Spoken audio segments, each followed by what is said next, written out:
L'an passé, donc Monsieur Augustin Berg a été lauréat donc du prix Cosmos, prix international Cosmos. Donc voici les propos prononcés lors du discours de remise du prix.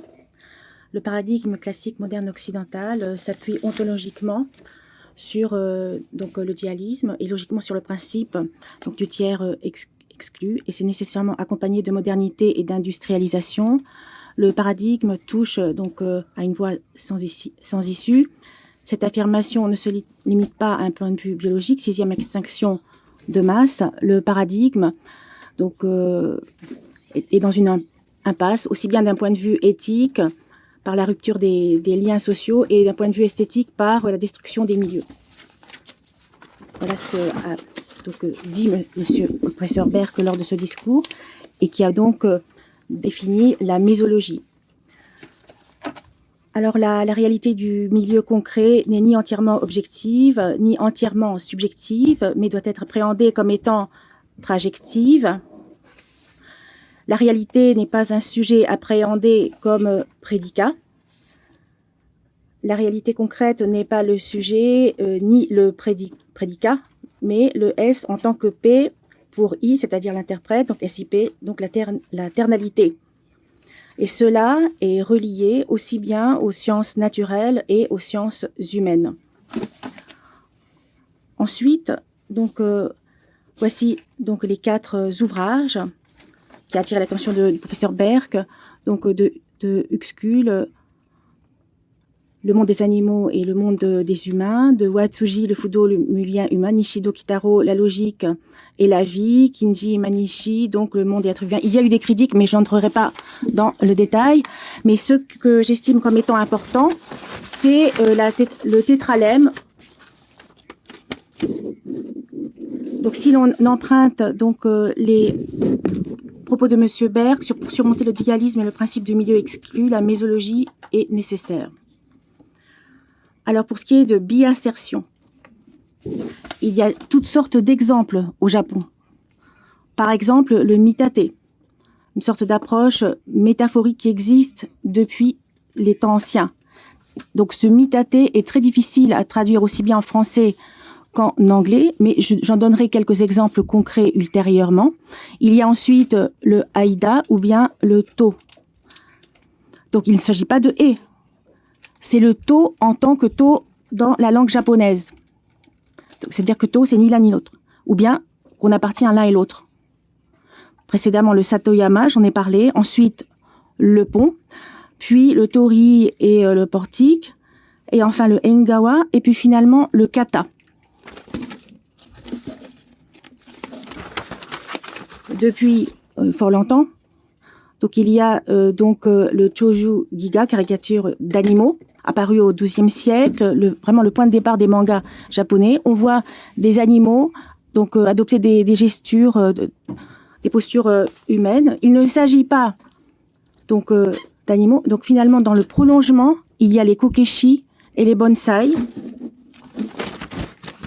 ou encore donc le bunraku. Donc il s'agit de marionnettes, mais en fait, ce sont les êtres humains qui habitent ces marionnettes.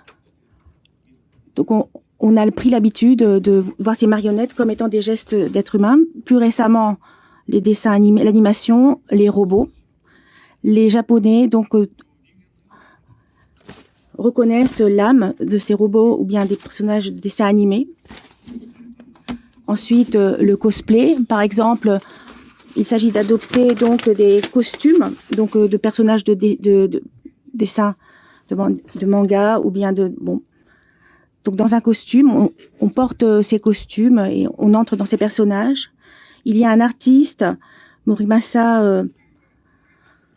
Yasumasa Morimura, donc qui entre dans le personnage de la Joconde. Là, il entre dans le personnage d'Hitler. Et enfin à droite, donc il s'agit de Morimura Yasumasa. C'est un homme. Il s'agit donc de portraits et il se redécouvre sous un angle différent. Je vous ai parlé tout à l'heure de tori. Il ne s'agit pas donc de portail, de porte. En France, vous avez l'arc de triomphe qui est un emblème d'un retour triomphal. Par contre, au Japon, le torii, lorsque l'on passe sous le portique torii, il y a un endroit qui est ni extérieur ni intérieur, on s'y purifie et on entre dans le territoire du divin, de la divinité. C'est une frontière, hein, mais il y a plusieurs torii.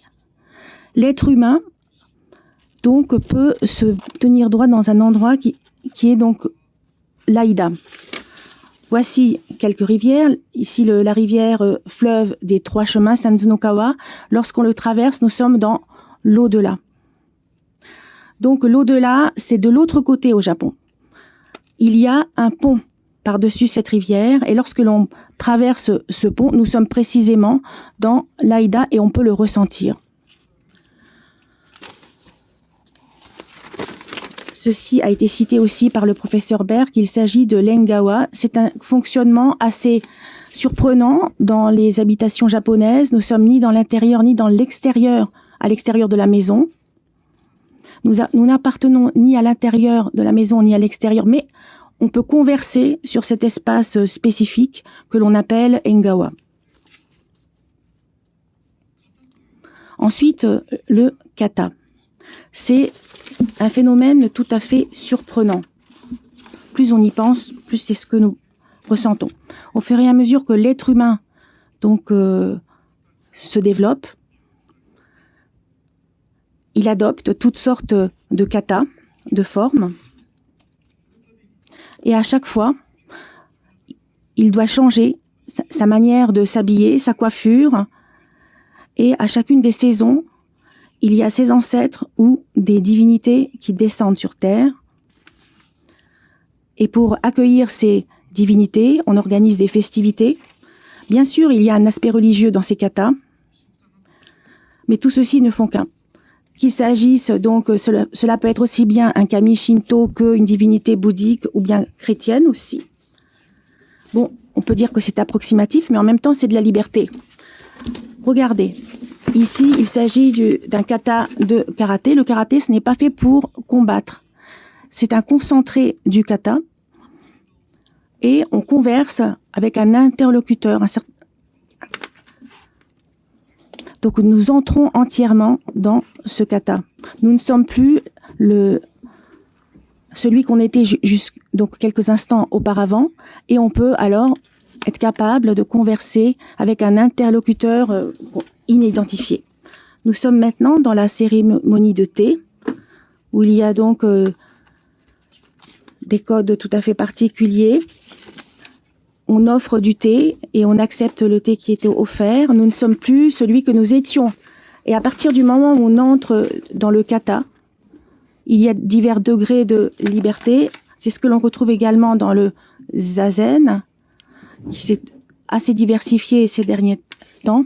Donc nous sommes en train de méditer et tout en étant un avec la nature, on se mêle à la nature et on s'efface en même temps.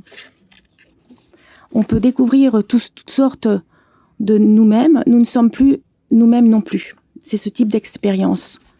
Et au fur et à mesure que il y a donc de notre croissance, il y a des étapes, le Shichigo-san, 3 ans, 5 ans, 7 ans, et on peut prendre conscience qu'on a atteint donc telle ou telle étape. On porte des kimonos spécifiques. Il y a également cérémonie d'entrée dans l'âge adulte. Pour ce qui est du bon, donc on va au cimetière. Et d'autre part, il y a également les feux allumés lors du dernier jour de la fête des morts pour accompagner donc les esprits des ancêtres. Au Nouvel An aussi, on décore l'entrée, on mange du osechi. On va également donc le obon, c'est bouddhique, et Nouvel An donc c'est shinto. Et là il y a, pour ce qui est de Noël, c'est également une manifestation, c'est chrétien. Donc c'est un événement très important. Autrement dit, pour le japonais, la religion, c'est une manifestation donc dans le cadre d'une culture. Et tout ceci donc est projeté dans le kata. Ce n'est plus de la religion, mais à l'intérieur d'un kata, il y a une sorte d'aspect ludique. Le japonais donc s'amuse avec ses katas.